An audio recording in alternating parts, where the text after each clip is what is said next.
This next set of talks is going to, again, continue a quite interesting spread of not only science analysis from things that are coming out of HamSCI supported or funded projects, but then taking an even a little deeper dive into ionospheric effects that we can see in data and systems that we've already even seen a little bit of. So the first talk here is by Andrew Rodland, Kilo Charlie 2 Golf. Andrew has been tooling away for several years now and actually taking data that's already available from a professional network, the Worldwide Ionoson Network run by the University of Massachusetts at Lowell, and creating a really insightful tool that I, in fact, have used quite a number of times to look at both the state of the ionosphere and what's going on. So Andrew's going to talk about 5 years, as it says, of prop.kc2g.com, evolution of an HF forecasting tool. So Andrew, floor is yours. Okay, good morning. I'm Andrew, KC2G. As Phil said, this is a retrospective on 5 years of running and creating prop.kc2g.com. Which is, that didn't update, okay. Which is an open source tool for hams to see the condition of the HF bands. It uses real-time data from ionosons and integrates that into the IRI 2020 computer model. The main thing that you'll see if you go to the site is maps of maximum usable frequency and critical frequency. It's capable of more stuff, as we'll see as we go along. For me, this has been a journey of discovery. I've been working on this project since 2019, which is about a year after I actually became a ham. And I started out not really knowing anything about ionospheric physics, really any more about ionospheric propagation than any ham who had been hamming for a year, or about geophysical modeling, because computer programming is my career, but not that part of it. This is kind of about my process of learning as I went in building this thing and where we're going, and see if what we can learn from what I learned, if that makes any sort of sense. I got my license in December 2017, upgraded to Extra in February 2018, and which was the bottom of the solar cycle. And so I wanted to understand, what can I work, who can I work, at what times, what bands, under challenging conditions. And I went to the internet to find out what there was. And this is what a lot of people would see at that time. I think it was the most popular thing available on the web, maximum usable frequency map from Solar Terrestrial Dispatch. Contains an absolute ton of information. It's got contours of the maximum usable frequency. It's got a little icon for the subsolar point. It shows you the gray line. It shows you the auroral bands in a 640 by 480 limited color. I don't know if you can get information from this at a glance, but I cannot. So it's valuable, it's perfectly good science, but is it usable? Not super. But at the same time, this was online, which was a map created by Matt Smith, AF7TI, which was bigger, more colorful, less cluttered, very easy to read at a glance, and it has these numbers on it, which are actual real-time data from ionosons, which I thought was very useful, and a table of data down below. As for the accuracy of it, if you're familiar with the science, you can look at those contours and say, you know what, they don't make a ton of sense, because the algorithm it was using was not exactly advanced. But I didn't know that because I was a new ham and I just wanted to see some data, and it looked great to me. And so I was using it every time I was getting on the air, until it went offline, because AF7TI tinkers with lots and lots of projects, and they go up and they come down, and then he goes on to something else. But luckily for me, after he took it down, he put all of the source on GitHub, and I was like, okay, I can work with this. I can pull this down, get it up and running on my own server so that I can use it. And I did that. But now I had the source in front of me, which means that I could start doing something to it myself. And so The first thing is, if you look at this, you may notice, why don't the contours go to the edges of the map? Because he restricted it to the minimum and maximum latitude and longitude of the ionosons that were feeding data. So even as measurements came and went, the extent of the map would be variable, which is a little bit weird. And also, 180 degree west and 180 degrees east are the same place, but they had completely mismatching contours because the algorithm literally did not know that the Earth is round.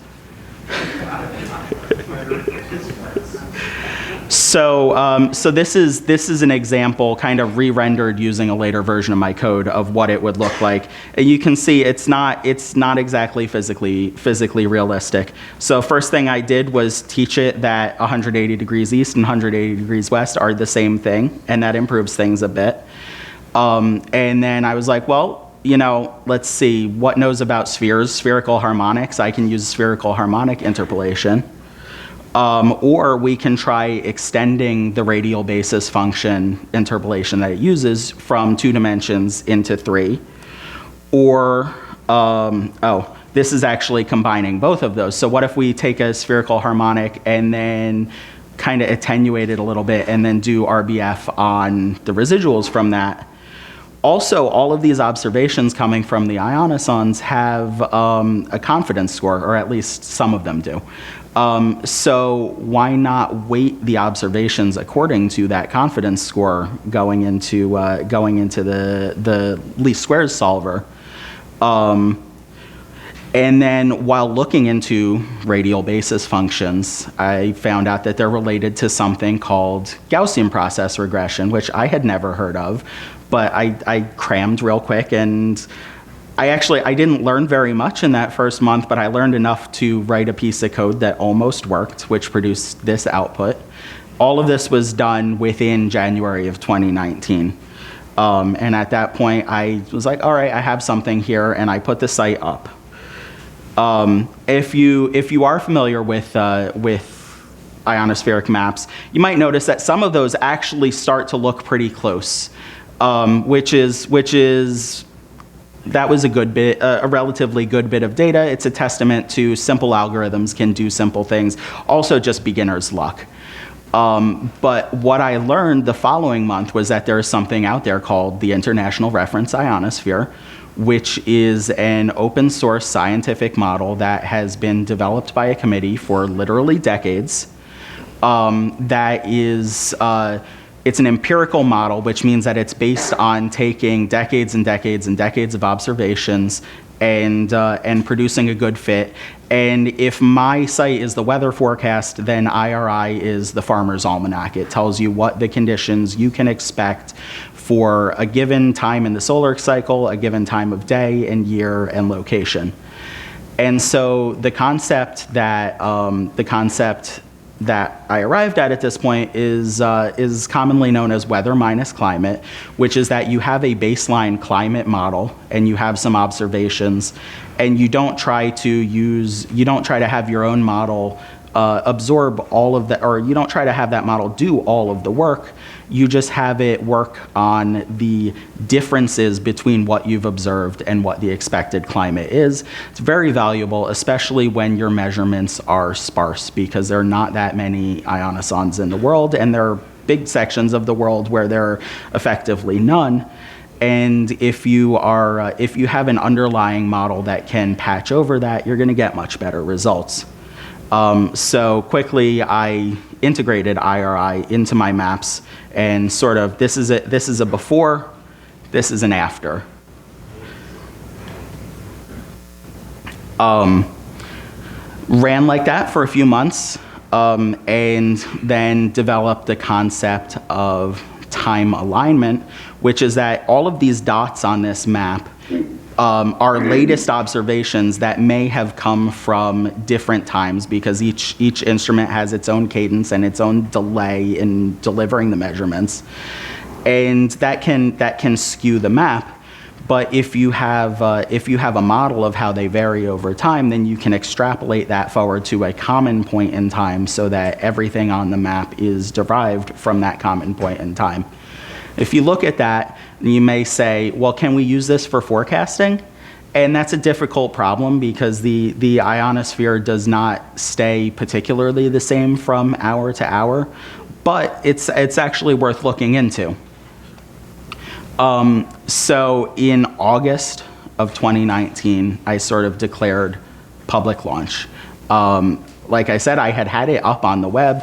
I even told a couple friends about it, but this is the point where I started to publicize it, post about it in a few places, and also led to me making contact with a few people, including Nathaniel and HamSCI. Moving forward a little bit into 2020, I did a major rewrite because I had started off just taking AF7TI's code and adding to it, add a little bit here, add a little bit there. This is when I sort of refactored it into separate components. This one for time prediction, this one for spatial prediction, this one for ingesting the measurements, this one for drawing the maps, etc.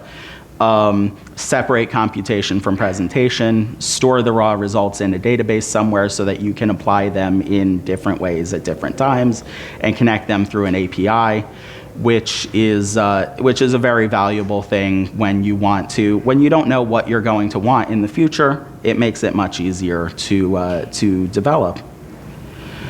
And then I realized I was doing a bunch of sort of ad hoc things to sort of adjust the levels, the overall level, because the regression technique that I was using wants everything to have a zero mean.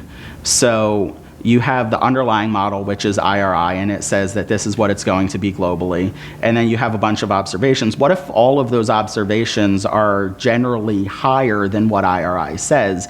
That probably means that the sunspot numbers are higher than its model is assuming.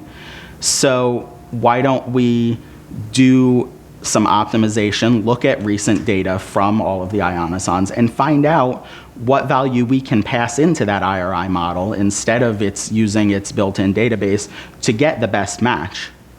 And that works surprisingly well. And this is basically a smoothed graph of all the data that I have in my database, showing the rise of cycle 25 from near the bottom to present day, basically.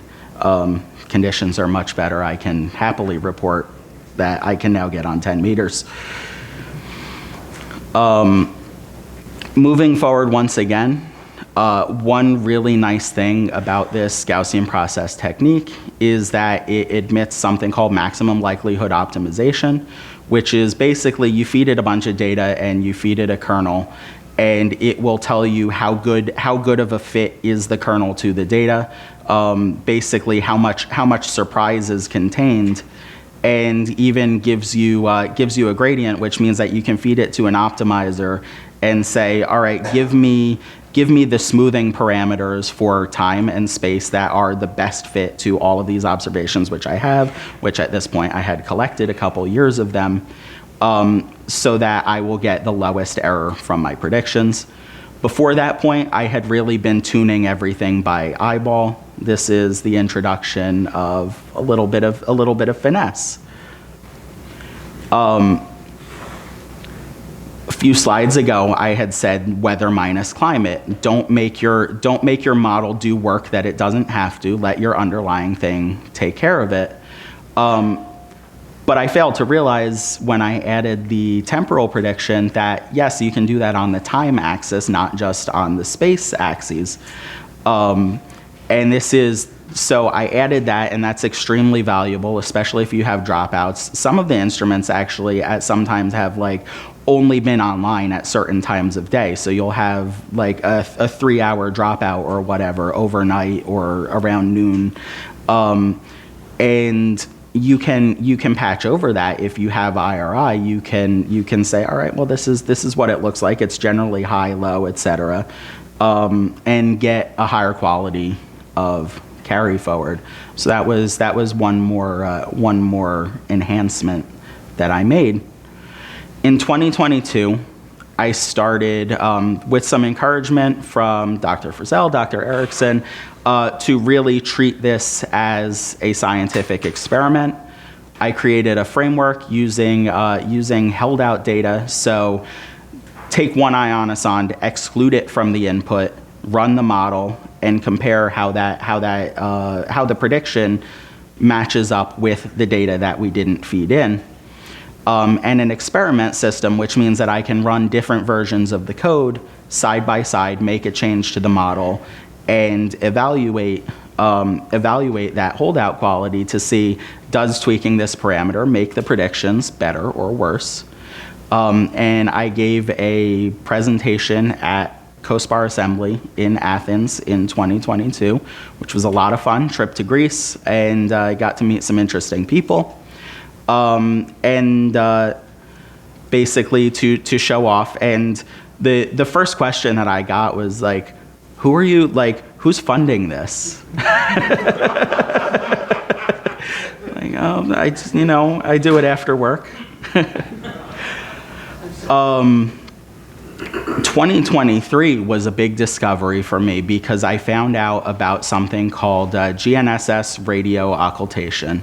There are meteorological satellites up there that are listening to the signals from GPS, Galileo, etc., specifically when those satellites are passing right near the horizon, rising or setting from the other satellite's point of view, which means that the radio path between them is intersecting the atmosphere and the ionosphere. You can learn actually a lot of interesting meteorological things from that, but of course you can also learn about the ionosphere from observing the signals that pass through it. And a really great thing about this is that it gives you data that is not tied to where the ionosondes are on Earth, which for me means that you can validate the performance when you get away from those anchor stations. It's not delivered fast enough. You can actually get a bunch of this data for free through NOAA. And it's delivered daily, which is not fast enough to be used as a model input in a very useful way, but it's good enough for me to do even more scientific study on the model quality. So I collected 9 months of data. It was a very useful time because there was a constellation that was feeding data that is in a higher inclination orbit, which means it goes to higher latitudes and was covering a greater portion of the globe. Collected data from May to December and did a bunch of study on the accuracy of critical frequency and height of the F2 peak, and got some numbers on how much improvement should you actually expect using my model over IRI. How well do those predictions hold up as you get a further distance from the ionosondes? How well does it hold up if you do forecast several hours, up to 24 hours into the future? And how does it compare to other models? And I've got to say, I got some really good results there. And the reason why they're not here is I'm trying not to scoop myself, because I'm trying to turn this into a bona fide academic paper and get it published. So watch this space, I hope. So what is in the future for this? What more can I do other than just keep the servers up and running and let Ham see my map? Of course, I can continue with experimentation and improving the model. GPU acceleration is always an option. I would really like to get VOACAP style maps where you're seeing not just the maximum usable frequency around the globe, but where you can input your own station location and see, what's the propagation going to be like to given locations. I've started work on that. It's a bunch of work. I haven't done the field strength calculations, ported that all to Python yet, but I'd like to. I'd like to make a contest planning tool specifically for hams that says, these are the bands and these are the directions. I have my Africa antenna, I have my Europe antenna, I have et cetera, and it will tell you, this is when you should change bands. Integrating into other projects that includes both, ham software products, Recently, Grid Tracker, SDR Angel, some folks have spoken to me, but also integrating with HamSCI, both delivering results to some of the HamSCI folks and possibly integrating inputs from other HamSCI instruments, et cetera, because, I would certainly love to have more data coming in. And who knows what else I might do. I would love, always, always, always, to have other people working with me on this. This is an open source, open everything project. Anybody is more than welcome. If you know anything about the modeling, if you know anything about web user interfaces, if you know anybody who does, get them in touch with me, because we want to make this thing better. And lastly, there are an awful lot of people who I owe thanks to.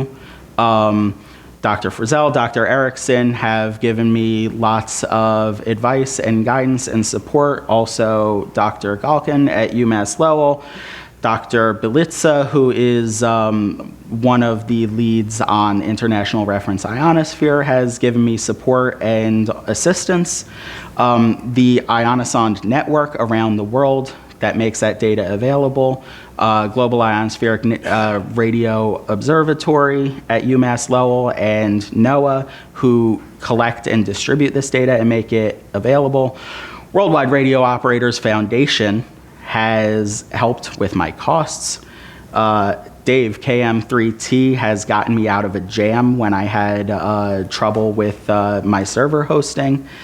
And many, many, many pieces of software, open source, that without them, it would not be possible for any of this to have happened. And everybody, thank you for listening to me.